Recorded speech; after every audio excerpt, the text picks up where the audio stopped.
అది కాదు బావా, నేను చెప్పేది కాస్త ఆలోచించు. ఏంటో ఆయన నువ్వు చెప్పేది నేను ఆలోచించేది. నోరుమూసిపడగా నిద్ర వస్తుంది. మరీ ఇంత తొందరగా పిల్లలు ఎందుకు చెప్పు? ఇంకా చిన్న పిల్లవి. అవును, ఈ మాట చెప్తే మీ అమ్మ ఏదో అందన్నావు, ఏమంది? చెప్పు తీసుకు కొడతానంది. ఏటో చెప్పు తీసుకు కొడతానంది. మీ అమ్మ కేవలం మాటల్లో ఉంది, నేను కొట్టి చూపిస్తాను అనుకున్నావు. లీలాకృష్ణ గారు, మీకు శుభవార్త. మగపిల్లాడు పుట్టాడు. సంతోషం అండి, చాలా సంతోషం. ఉండండి, మీ ఫీజు ఇస్తాను. గురువు గారు, నాకు చిన్న అనుమానం. అవకాశం ఇచ్చాను, అడుక్కో. ఏం లేదు, మీకు పెళ్ళై 9 నెలలు అవ్వలేదు కదా, అప్పుడే పిల్లాడు ఎలా పుట్టాడండి? ఓర్ నాయనోయ్, డాక్టర్ గారు, ఇది అన్యాయం, మోసం, దగ, కుట్ర. మీకు నేను ఫీజు ఇవ్వను. ఏమిటండి మీరు అనేది? పెళ్ళైన 7 నెలలకే పిల్లాడు ఎలా పుడతాడండి? అంటే నా భార్య. చాలా ఊరుకోండి, అన్యాయంగా మాట్లాడకండి. కొంతమందికి ఇలా నెలలు నిండకుండానే పిల్లలు పుడుతూ ఉంటారు. అంతేనంటారా? అంతే. ఇదిగోండి మీ ఫీజు. థాంక్స్.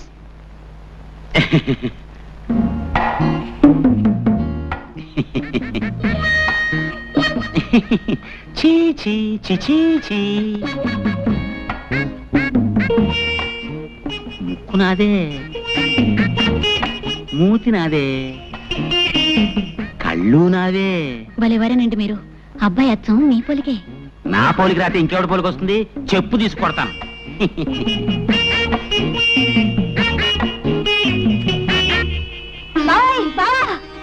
ఏంటే ఏంటే ఏంటే? అయ్యో అయ్యో ఏంటే? ఈ మహారాజు గారికి మహాలక్ష్మి పుట్టింది. నా కూతురు పుట్టిందా?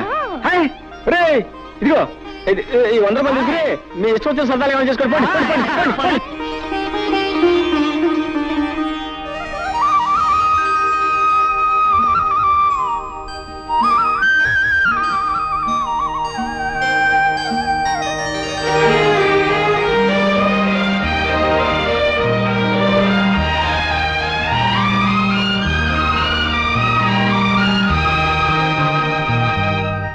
ముద్దు పెట్టుకోవడానికే బిడ్డలా? ఎలాగైతే కన్నావులే గొప్పగా. పిల్లకి స్నానం చేయించడం కూడా రాకపోతే ఎలా? ప్రతిరోజు ఎవరొస్తారు ఈ పనులన్నీ చేయడానికి? చిచి, ఇదంతా నాకు అలవాట్లేదు. ఆహా, నాకు మాత్రం ఉందా? నేనేమన్నా 5-6 కన్నానా? ఆడదన్న తర్వాత ఇవన్నీ తనంతట తనే నేర్చుకోవాలి.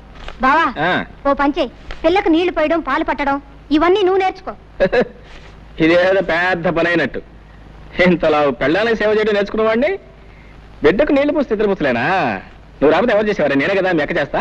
మీరిద్దరూ కలిసి నన్నే వెగతాళి చేయక్కర్లేదు. దాన్ని ఎలాగి నా పని నేనే చేసుకుంటాను. తస్సది, మీ అక్క మా లావు తెలియగలదే. పిల్ల ఏడుస్తున్నానో నా ఒళ్ళో, నవ్వుతుంటే దాని ఒళ్ళో. ఇదిగో యోబాకు సరాసరి ఇక్కడ తీసురా. మొగుడు పెళ్ళాలు ఇద్దరు కలిసి నా చేత పనులు చేయించుకుంటున్నారు. అబ్బా, ఇవాళ చాలా స్పీడ్ గా ఎక్కిపోతుంది. ఏమిటిదంతా? ఏముంది, ఇది పకోడీ, ఇది మందు, ఇది గ్లాస్. ఇతను మురళి, నేను మాత్రం లీలాకృష్ణ. నువ్వు లీలాకృష్ణుడివి కాదురా, ఈ ఇంటికి పట్టిన చీడ పురుగువి. ముందు బయటికి పో, బయటికి పో. మురళి, నువ్వు చదివిన చదువంతా ఏమైంది? ఈ తాపుడేమిటి, ఈ వరుస ఏమిటి? తాతయ్య నీ కోసం ఎంత బాధపడుతున్నారో తెలుసా? అనుకుంటే అంత బాధే. బాధల్లోనే పుట్టాం, బాధల్లోనే పెరుగుతున్నాం, బాధల్లోనే పోతాం. అసలు ఈ ప్రపంచమే బాధల్లో ఉంది. మురళి, నువ్విప్పుడు మత్తులో ఉన్నావు. నేనేం చెప్పినా అర్థం కాదు. మరోసారి నువ్వు తాగేవని మాత్రం నాకు తెలియకూడదు. చూశావమ్మా వాడెంత చెడిపోయాడు. అవన్నీ తర్వాత ఆలోచిద్దాం. ముందు మందు తాగు తాతయ్య. వద్దమ్మా, ఈ మందు తాగి నేను ఆరోగ్యవంతున్నై వాడి దౌర్భాగ్యం కళ్ళారా చూడాలా? పూర్వ జన్మలో నేనేదో మహాపాపం చేసి ఉంటానమ్మా. అందుకనే ఆ భగవంతుడు మనవణ్ణి నాకు విడిచిపెట్టి ఉన్న కొడుకుని కోడల్ని తీసుకుని వెళ్ళిపోయాడు. అయినా తట్టుకున్నాను. నా ప్రాణంతో సమానంగా వాడిని పెంచి పెద్ద చేశాను. నేను పోయిన తర్వాత అంత ప్రేమగా చూసుకునే నువ్వైనా ఇంటికి కోడలిగా వస్తావు. కానీ భగవంతుడు ఆశ కూడా నెరవేర్చలేదమ్మా. ఏమిటి తాతయ్య నువ్వు అనేది? అవునమ్మా, మురళికి నువ్వంటే ప్రాణం. నిన్నే పెళ్లి చేసుకుంటానని నాతో చెప్పాడు. ఆ విషయం మీ నాన్నతో మాట్లాడదామని ఆ రోజు మీ ఇంటికి వచ్చేసరికి నీ పెళ్లి విషయం మీ నాన్న నలుగురిలో నిర్ణయం చేశాడమ్మా. చూశావమ్మా, భగవంతుడు ఎలా మనుషులతో ఆడుకుంటాడు.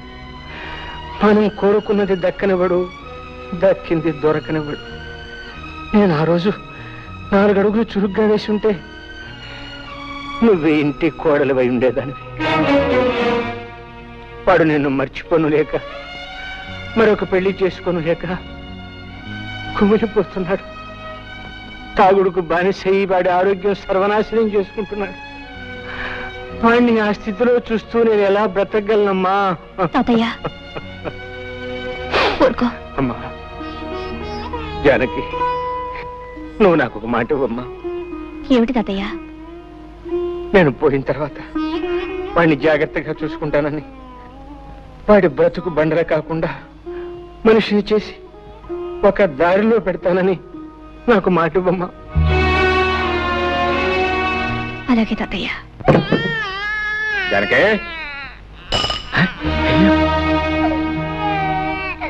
జానకి, జానకి, జానకి, జానకి, ఎక్కడే ఎక్కడ నువ్వు?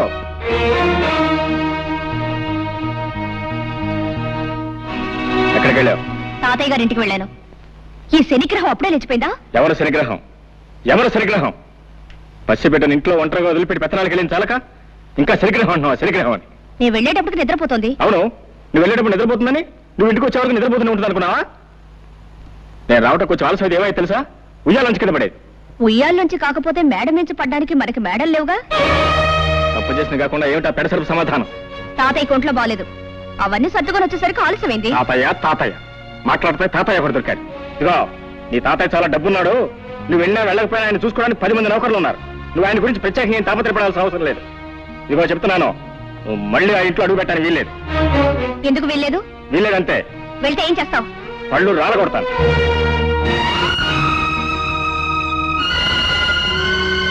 అమ్మా, జానకమ్మ గారు. ఏమిటి రావాలమ్మా ఇలా వచ్చావు? తాతయ్య గారు ఇప్పుడే పోయారమ్మా. తాతయ్య?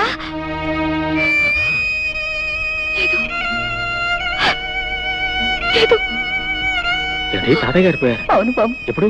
ఇప్పుడే. సరే నువ్వు వెళ్ళి, మేము వస్తాం. చూసొద్దాం పద. ఎందుకు? బ్రతికున్న మనిషిని చూడడానికి వెళ్తే పళ్ళు రాలగొడతానన్నావుగా. ఇప్పుడు ఆ శవాన్ని ఆఖరి చూపులు చూడడానికి వెళ్ళాలా? నీ మనసు ఇప్పుడు శాంతించిందా? నేను రాను, నువ్వు వెళ్ళు. నీ కూతురు కాపురం ముచ్చట్లు విన్నావా? ఏమిటండి? అల్లుడి మంచితనం చూసుకుని ఇష్టం వచ్చినట్టు పిచ్చి పిచ్చి వేషాలు వేస్తుందట. ఎవరు చెప్పారు మీకు? మన సంగతులు ఊరందరికీ తెలిసేదాకా మందాక రావు. ఒకసారి వెళ్ళి మందలించిరా. చిచి, వెధవ బ్రతికైపోయింది. ఓ సుఖం లేదు, సంతోషం లేదు. ఈ శనిగ్రహం ఏడుపుతోను మాయగారి వంటతోనూ నా ప్రాణాలు పోతున్నాయి. ఏయ్ నోర్మి, నోర్మి, ఎందుకలా ఏడుస్తున్నావు? ఎందుకు ఏడుస్తున్నావు? నిన్ను కొట్టేనండి చూడు. చాలా చాలేవే బడాయి. నోరులేని ప్రస్తుతానికి నీ బెదిరింపులు తెలుస్తాయా? నోరెందుకు లేదు? పెంకులు ఎగిరిపోయేలా ఏడవడానికి పెద్ద నోరేసుకుని మరీ పుట్టింది. శని శని శనిగ్రహం అని. నోర్మై, ప్రస్తుతాన్ని పట్టుకుని శని శని అంటావు. బుద్ధి లేదు నీకు? ఆడదన్న తర్వాత కాస్త ఓర్పు సహనం ఉండాలి. కానీ అవతల బారేస్తే ఎదుగుతారా? నేను నీలాగే చిరాకు పడి ఉంటే ఇంత దానివి అయ్యేదానివే. నేను దీనిలాగే ఏడ్చుంటే నీకు తెలిసేది. ఏడవలేదే పాపం, పక్క నవ్వుతూ ఉండేదానివి. దీనికంటే ఎక్కువే గొడవ చేసేదానివి. సర్లే, దీనికి పాలు పెట్టి నిద్రపుచ్చుతాను. వంట నాకు వచ్చి తీసుకెళ్ళు. అమ్మయ్యా, రక్షించావు. అమ్మా, సాయంత్రం దాకా తీసుకురాకు. పీడ వదిలింది. జానకమ్మ గారు, వస్తున్నా. జానకమ్మ గారు. ఏమిటి రావుడు ఇలా వచ్చావు? చిన్నబాబు గారి గురించి మీతో చెబుదామని వచ్చానమ్మా. ఏమిటో చెప్పు. పెద్దబాబు గారు పోయిన కాడి నుంచి చిన్నబాబు గారి పరిస్థితి ఏం బాగులేదమ్మా. 24 గంటలు తాగుతూ సరిగ్గా భోజనం కూడా చేయటం లేదమ్మా. మీరైనా వచ్చి కాస్త మందలించండి అమ్మా. నాకు తెలుసు జానకి, నువ్వు వస్తావని తెలుసు, నన్ను ఇలా అడుగుతావని తెలుసు. నేను తాగుడు మానేయాలి, పెళ్లి చేసుకోవాలి, అంతేగా? అవును. నిన్నొక ప్రశ్న అడుగుతాను, సమాధానం చెప్తావా? ఏమిటది? నువ్వు సుఖంగా సంతోషంగా కాపురం చేస్తున్నావా? నిజం చెప్పు. నాకు తెలుసు నువ్వు చెప్పలేవు. నిన్ను నువ్వు మోసం చేసుకుని అబద్ధం చెప్పలేవు. నీ కాపురం సుఖంగా లేదు. సందర్భం వచ్చింది కాబట్టి ఒక నిజం చెప్తాను. ఈ నిజం ఆ రోజే నేను నీకు చెప్పగలుగుంటే మన ఇద్దరి జీవితాలు వేరే విధంగా ఉండేవి. జానకి, నిన్ను నేను మనస్ఫూర్తిగా ప్రేమించాను. అంతేకాదు, ఈ రోజుకి ప్రేమిస్తూనే ఉన్నాను. చిన్నబాబు, ఏమిటిది? నువ్వు మాట్లాడేదేమిటో నీకు తెలుస్తుందా? నేను పెళ్ళైన దాన్ని, నాతో ఇలా మాట్లాడకూడదు. జానకి, నేను నిజం చెప్తున్నాను. నిజం చెప్పడానికి కూడా కొన్ని హద్దులుంటాయి. అవన్నీ ఆలోచించబట్టే నువ్వు నాకు దక్కకుండా పోయావు. ఆ పెళ్లి చేసుకుని నువ్వు సుఖపడింది లేదు. నువ్వు లేని నా జీవితానికి ఏ సుఖం లేదు. ఇక ఈ జీవితాలు ఇంతేనా? ఇంతే. ఇంతకన్నా చేసేదే ఉంది. ఉంది. దానికి మరో మార్గం ఉంది. చేస్తావా? ఏమిటది? నాతో వచ్చాయి. ఎక్కడికైనా పోయి సుఖంగా బ్రతుకుదాం.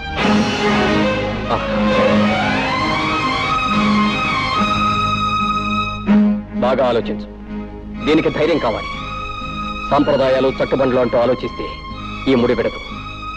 మనసులో ముడిపడకపోతే నీ మెడలో వేలాడుతున్న ఆ పసుపు తాడికి 3 ముళ్ళున్నా ఒకటే, 30 ముళ్ళున్నా ఒకటే.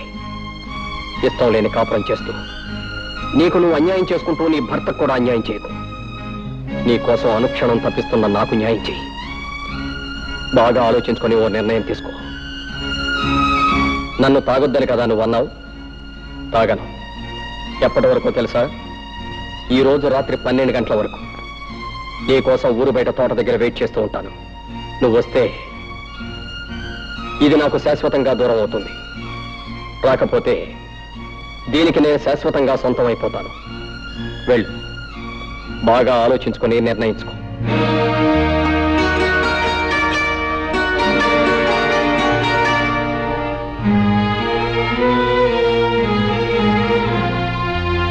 ఆవు జానకి, మురళి నీతో మాట్లాడినంత విన్నాను. కంగారు పడకు, నేనెవరికి చెప్పను. నువ్వు నన్ను చీడ పురుగని పేడ పురుగని చాలాసార్లు అన్నావు. నేనెప్పుడు ఫీల్ అవ్వలేదు, అవ్వను. ఎందుకంటే నిజానికి నేను పట్టు పురుగు లాంటి పురుషుణ్ణి. పట్టుదారులు లాంటి అందమైన ఐడియాలు ఇస్తాను. నీకు మంచి సలహా చెప్తా విను. మురళి నేను అడిగినంటూ తప్పేమీ లేదు. నువ్వు అతను కూడా వెళ్ళిపో. ఏమిటి ఏమిటి నువ్వు అనేది? అవును, మన పురాణాలు తిరిగే చూడు ఎన్ని ఉదాహరణలు ఉన్నాయో. బృహస్పతి భార్య తార తన భర్త దగ్గర చదువుకోవడానికి వచ్చిన చంద్రుడితో లేచిపోయింది. ఆవిడ్ని పతివ్రత కాదన్నారా ఎవరన్నా?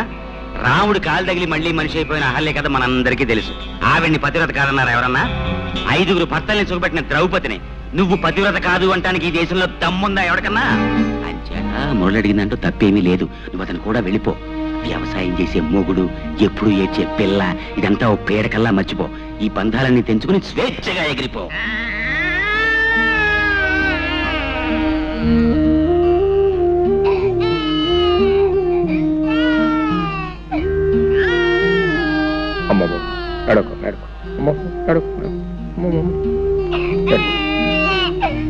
పాప ఇంకా నిద్రపోలేదా?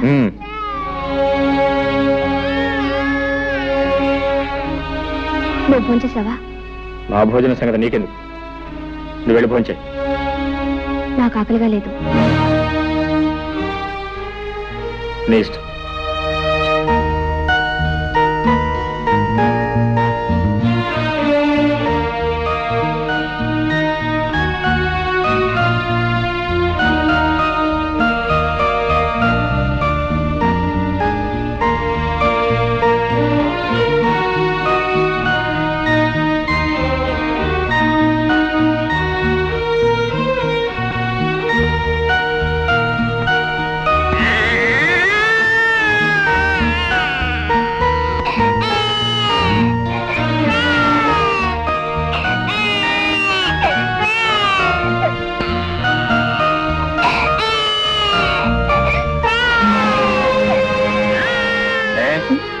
బిడ్డ ఏడుస్తుంటే వినపట్లేదా, కనపట్లేదా? నేనేదో ఆలోచిస్తున్నాను. అయినా దానికి పనే ఉంది, ఏడవడం తప్ప. నర్మయ్, బిడ్డ కాస్త కదిలితేనే ఎంత నిద్రలో ఉన్న తల్లి కూడా ఉలికి పెళ్లి వేస్తుంది. అలాంటిది కన్న బిడ్డ కళ్ళ ముందే ఒక్కపట్టి ఏడుస్తుంటే కదలకుండా మెదలకుండా రాయిలో కూర్చున్నావే. నువ్వు ఒక ఆడదానివేనా? నువ్వు ఒక తల్లివేనా? ఇప్పుడు ఏం కోపం మునిగిందని ఆ కేకలు? ఏదో ఆలోచనలో ఉంటే పట్టించుకోలేదు. అవునే, నువ్వేది పట్టించుకున్నావు, ఎప్పుడు పట్టించుకున్నావు? కన్న పెట్టికి ఒక్క పూట ప్రేమతో పాలిచ్చావా? లేదు. కట్టుకున్న మొగుడు నాకు ఒక్క పూట శ్రద్ధగా భోజనం పెట్టావా? లేదు. నీకు ఈ మొగుడు అక్కర్లేదు, ఈ సంసారం అక్కర్లేదు, ఏది అక్కర్లేదు. నీ ఆలోచనలు వేరు, ఆశలు వేరు, నీ కళ్ళే వేరు. అవును అవును అవును, నా ఆలోచనలు, ఆశలు, కళలు అన్నీ వేరు. నిన్ను పెళ్లి చేసుకుని నేను సుఖపడింది ఏమిటి? గొడ్లకు నీళ్లు పెట్టడం, రోజు నీకు పొలానికి భోజనం తీసుకురావడం, 24 గంటలు ఏడ్చేసి సినిముడని లాడించడం, అంతేగా? నిజం చెప్తే ఎందుకు అరుపులు? నేనెంత చెప్పినా వినకుండా నీకిచ్చి పెళ్లి చేసి నా గొంతు కోసారు. తప్పు నీది కదే, తప్పంతా నాది. నీకు నా మీద ప్రేమ ఉన్నా లేకపోయినా నీ మీద నాకున్న ప్రేమ కొద్దీ నెత్తిని పెట్టుకుని ఊరేగాను చూడు, అది నేను చేసిన తప్పే. నీ పెంకితనాన్ని, మంకుతనాన్ని నువ్వు ఏనాటికైనా మార్చుకోలేకపోతావు ఆశపడ్డాను చూడు, అది నేను చేసిన తప్పు. జానకి, మగాన్ని దేవుడిగా మార్చినా పశువుగా మార్చినా ఆడదే కారణం. నువ్వు నన్ను దేవుడిగా మార్చే శక్తి నీకు ఎలాగూ లేదు. కనీసం పశువుగానే మార్చదు. పశువుగా నేను మార్చేదేమిటి? పశువుగానే పుట్టావు, పశువుల్లోనే పెరిగావు, పశువుల్లోనే ప్రవర్తిస్తున్నావు.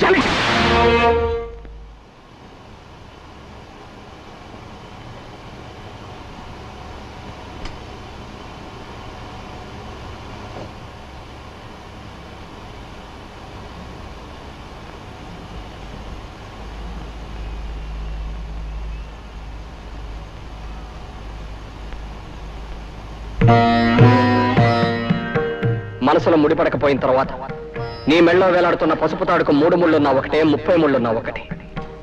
ఇష్టం లేని కాపురం చేస్తూ నీకు నువ్వు అన్యాయం చేసుకుంటూ నీ భర్తకు కూడా అన్యాయం చేయకు. నీ కోసం అనుక్షణం తప్పిస్తున్న నాకు న్యాయం చేయి. పురాణాలు తిరగేస్తుడు బృహస్పతి భార్య తారేం చేసింది? భర్త దగ్గర చదువుకోవడానికి వచ్చిన చంద్రుడితో లేచిపోయింది. ఆవిడ్ని పతివ్రత కాదన్నారా ఎవరన్నా? వ్యవసాయం చేసే మొగుడు, ఎప్పుడు ఏడ్చే పిల్ల, ఇదంతా పేడకల్లా మర్చిపోయి అన్నంతో వెళ్ళిపోయింది. నీ కోసం ఊరు బయట గుడి దగ్గర వెయిట్ చేస్తూ ఉంటాను. నువ్వు వస్తే ఇది నాకు శాశ్వతంగా దూరం అవుతావు, రాకపోతే దానికి నేను శాశ్వతంగా సొంతం అయిపోతాను. బాగా ఆలోచించి నిర్ణయించు, బాగా ఆలోచించి నిర్ణయించు, బాగా ఆలోచించి నిర్ణయించు. నా కోసం వచ్చే,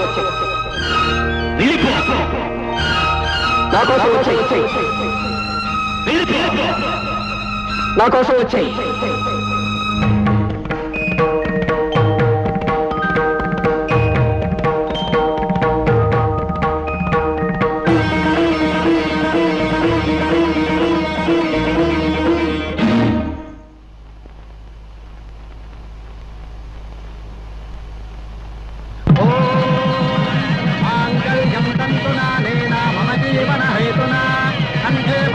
శుభగే త్వందేవ శరదాం శతం సర్వమంగళ మాంగళ్యే శివే సర్వార్థ సాధకే శరణ్యే త్ర్యంబకే దేవే నారాయణి నమోస్తుతే.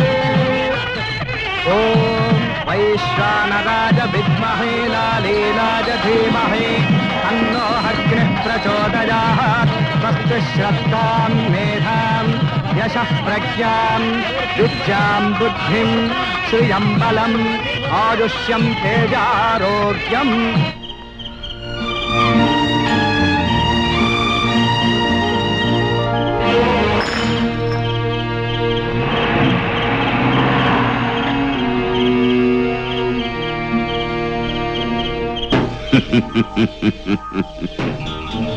ఒరేయ్ నరసింహం, నీ కూతురు నాకిచ్చి పెళ్లి చేయరా అంటే నా కూతురు జాతిరత్నము, నువ్వు గులకరాయివి, నన్ను హేళన చేస్తావా? అది కూడా నీ జాతిరత్నం ఇంకోటితో లేచిపోతోంది. తెల్లారేసరికి తెలుస్తుంది నీ కూతురు జాతి రత్నమో అసలు జాతి లేని రాయో. సర్వే జనా సుఖినో భవంతు, సుఖినో భవంతు.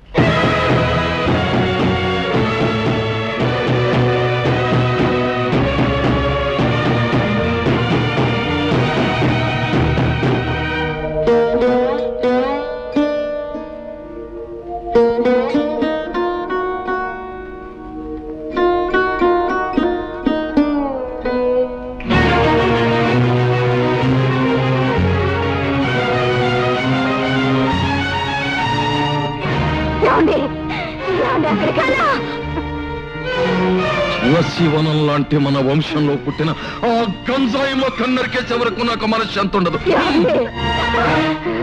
వద్దండి, ఆ గంజాయి మొక్కని కన్నా పాపానికి ముందు నన్ను చంపి తర్వాత దాని ప్రాణం తీయండి.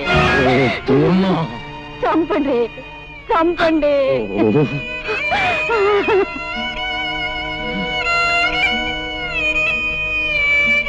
మీరు దేవుళ్ళ, మీకు రోజు మేము పూజలు పునస్కారాలు. ఆకలితో ఉన్నవాడికి అన్నం పెట్టి, అవసరాల్లో ఉన్న వాళ్ళని ఆదుకుని, కష్టాలలో ఉన్న వాళ్ళ కన్నీళ్లు తుడిస్తే మీరు ప్రసన్నులై మీ చల్లని దీవెనలు నాకు అందజేస్తారనే నమ్మకంతో బ్రతుకుతున్న మనిషిని నేను. నేను ఎప్పుడు ఎవరికి ఏ పాపం చేశానని ఇంత శిక్ష విధించారు? మీరు కరుణామయుల కసాయి వాళ్ళ.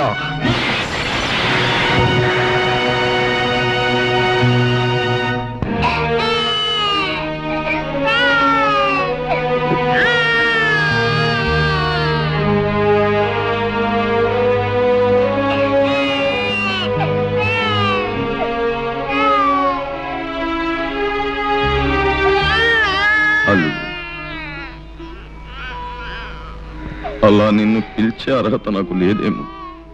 అలవాటైన పిలుపు మరోలా పిలవడానికి నాకు మనస్సు రాక. అల్లుడు, నేనంటే నీ కోపంగా లేదు. మీరేం చేశారని నాకు మీ మీద కోపం. ఎందుకు చేయలేదు బాబు. అలాంటి నీచురాల్ని కని పాపమే చేశాను. దాన్ని నీలాంటి యోగ్యుడికిచ్చి పెళ్లి చేసి మహాపాపం చేశాను. ఇంతకన్నా ఏం చెయ్యాలి? అల్లుడు, ఇవే చేతులతో నీ కాళ్ళు కడిగి కన్యాదానం చేసి ఈవేళ నిన్ను నలుగురిలోనూ నవ్వుల పాలు చేసి నీ జీవితాన్ని నాశనం చేశాను. ఇవే చేతులతో అది ఎక్కడున్నా వెతికి పట్టుకుని ఊరి నడిబొడ్డులో నిలబెట్టి ఒక్క ముక్కలుగా నరికి ఆ రక్తంతో మళ్ళీ నీ కాళ్ళు కడిగి నా పాపాన్ని కడిగేసుకుంటాను. అప్పుడైనా నన్ను క్షమిస్తావా? అల్లుడు? మావయ్య, మనిషిని చంపినంత మాత్రాన పోయిన పరువు తిరిగి వస్తుందా? జానకిని ముక్కలు చేసినంత మాత్రాన ముక్కలైపోయిన మన ప్రతిష్ట మళ్ళీ వస్తుందా? మనల్ని కాదని వెళ్ళిపోయిన వాళ్ళ గురించి ఆలోచించటం, ఆవేశపడటం అనవసరం మావయ్య. మనం చేయగలిగింది ఒక్కటే, ఆమెను మర్చిపోవటం.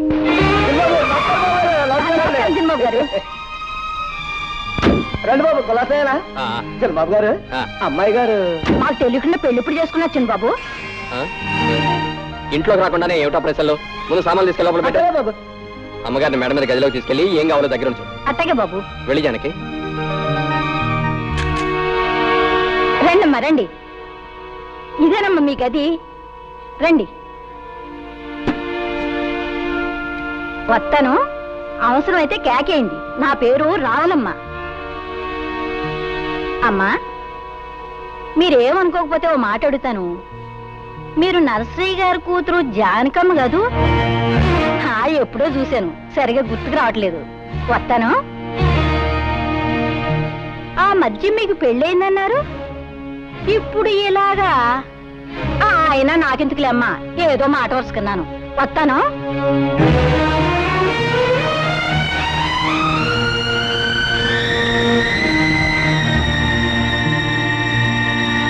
అయితే ఎంతగా అమ్మాయి ఎవరంట? బాగానే ఉంది వరుస. రామాయణం అంతా విని రాముడికి సీత ఏమవుతుందన్నట్టుంది.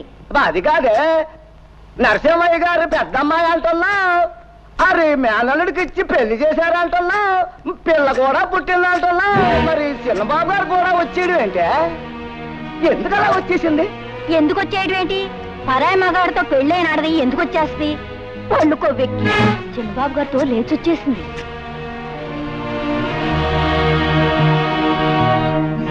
లేటు వెంకట్రావు గారి కుమారుడు రాంబాబు భార్య నరసింహం గారి కూతురు, అంటే నా కూతురు జానకి, భర్తను వదిలి మురళి అనే వ్యక్తితో లేచిపోయినందున ఈ గ్రామ కట్టుబాటును అనుసరించి జానకిని గ్రామ బహిష్కారం చేయడమైనది.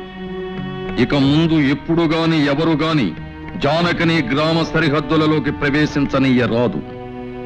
అంతేకాదు, జానకి రాంబాబుల మధ్య వైవాహిక బంధాన్ని రద్దు చేస్తూ రాంబాబు ఇష్టం వచ్చిన పిల్లను వివాహం చేసుకునే అధికారాన్నిస్తూ ఇక్కడి పెద్దలందరూ తీర్మానం చేయడమైనది. నువ్వేమంటావు రత్తయ్య బాబా?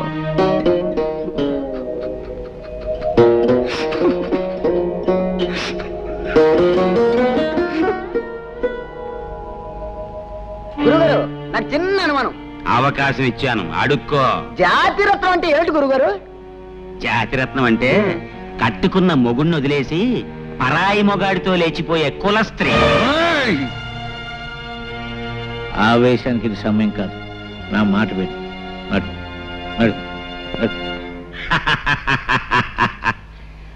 సర్వే జనా సుఖినో భవంతు. జానకి, అటు వెళ్తున్నావు ఎక్కడికి? మన కోసం ప్రత్యేకంగా ఏర్పాటు చేసిన పడగది ఇది కదా? నేను ఈ గదిలో పడుకుంటాను.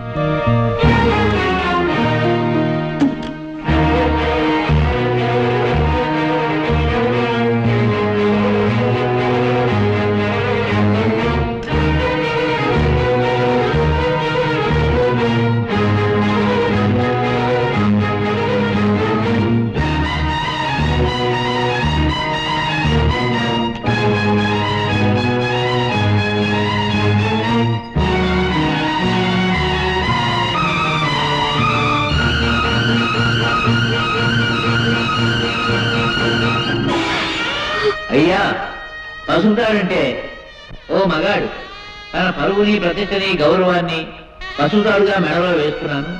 నీ పవిత్రమైన ప్రవర్తనతో నా గౌరవం కాపాడే బాధ్యత నీ మీద పెడుతున్నాను అని.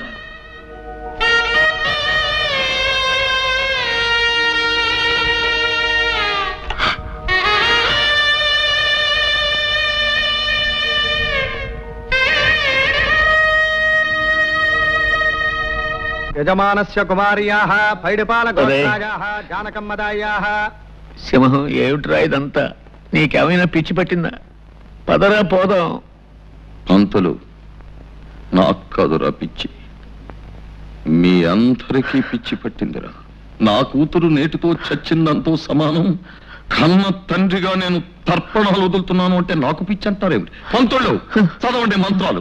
ప్రేతాయాః ప్రేతాశ్వ సురుక్షత్రమరజనాదాశ్చద్వారశేహనే పిండే కర్ణపార్వణే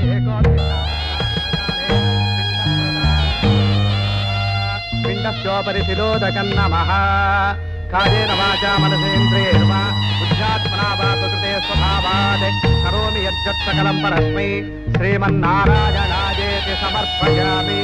సర్వం శ్రీకృష్ణార్పణమస్తు.